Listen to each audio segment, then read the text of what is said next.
Salama, may Allah be pleased with her, related that she heard the Prophet say, "When a Muslim is afflicted with a calamity and then says that Allah orders him to say, 'Truly to Allah we belong and truly to Him we shall return.'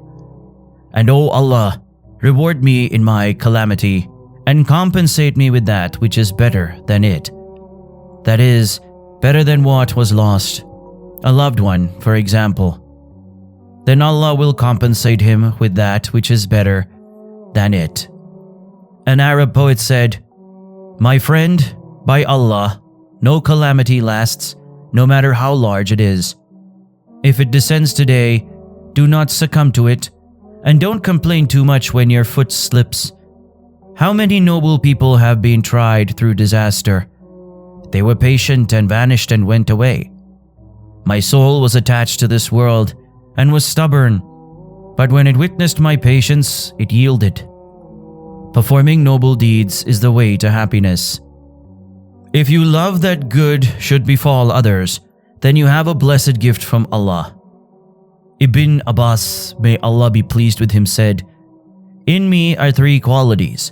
The first is that whenever it rains, I praise and thank Allah.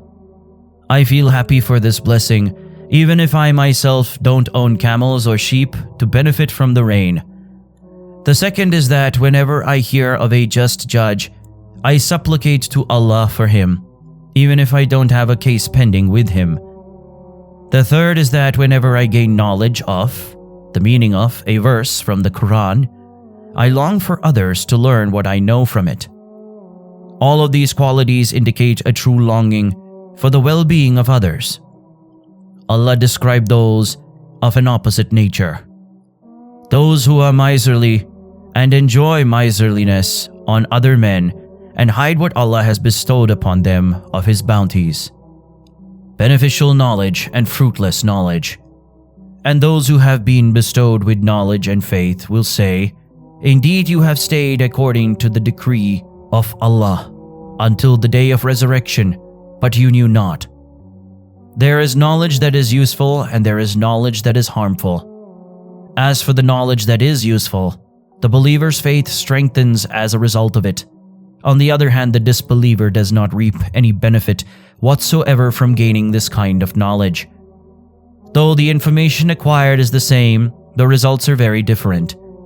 Allah says of His enemies, 'They know only the outside appearance of the life of the world, that is the matters of their livelihood, like irrigation or sowing or reaping, etc., and they are heedless of the hereafter.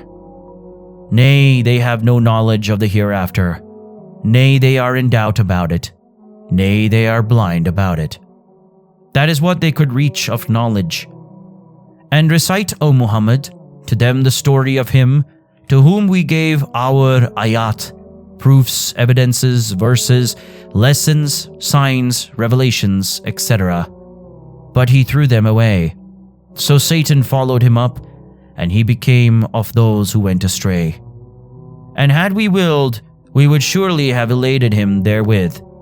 But he clung to the earth and followed his own vain desire. So his description is the description of a dog. If you drive him away, he lolls his tongue out, or if you leave him alone, he still lolls his tongue out.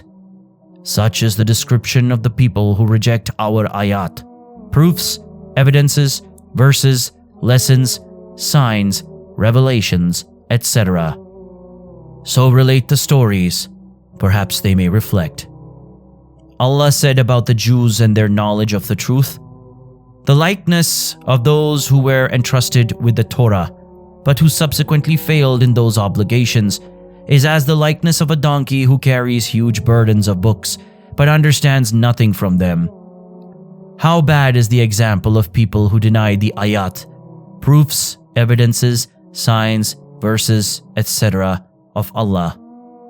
They knew the truth from the Torah, yet they were not guided by it. They distorted its words, and if that failed to work, they distorted the meanings of the words. How could people who treated knowledge in this despicable manner ever have found happiness? It was certainly not possible in their case, for they always tried to eradicate the truth using any means at their disposal. but they preferred blindness to guidance. And of their saying, our hearts are wrapped with coverings, that is, we do not understand what the messenger says. Nay, Allah has set a seal upon their hearts because of their disbelief, so they believe not but a little. There are thousands, perhaps millions of books in the Library of Congress in Washington. There are books that deal with every century, every people, every nation, and every culture. Yet who owns this venerable library? A nation that disbelieves in its Lord. A nation whose knowledge passes not the bounds of the tangible, material world. As for what is beyond the material world, they hear not, see not, feel not, nor do they understand. And we had assigned them the faculties of hearing, seeing, and hearts, but their hearing, seeing, and their hearts avail them nothing. The likeness between the truth and the disbeliever's aversion to it is as follows. The water is pure and sweet, however the person drinking it feels a bitter taste. How many clear ayat, proofs, evidences, verses, lessons, signs, revelations, etc. we gave them, and never an ayat or sign comes to them from the ayat, proofs, evidences, verses, lessons, signs, revelations, etc. of their Lord, but that they have been turning away from it.